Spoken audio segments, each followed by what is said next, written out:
خبر شامل کرتے ہیں لاہور سے۔ عمران ریاض کی بازیابی کے لیے آئی جی پنجاب کو پیر تک مہلت۔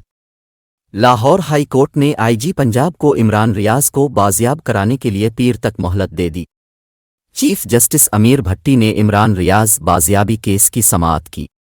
چیف جسٹس امیر بھٹی نے پوچھا کہ بتائیں کیا پیش رفت ہے؟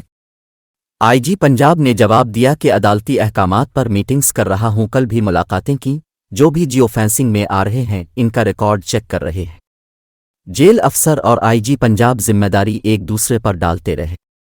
جیل حکام نے کہا کہ جیل کے باہر کی سیکیورٹی کی ذمہ داری پولیس کی ہے۔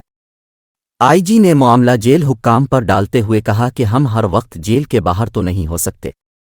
چیف جسٹس امیر بھٹی نے کہا کہ پولیس تو سوئی ہوئی ہے۔ عدالت نے آئی جی پنجاب کو پیر تک عمران ریاض کو بازیاب کرانے کی مہلت دیتے ہوئے سماعت ملتوی کر دی۔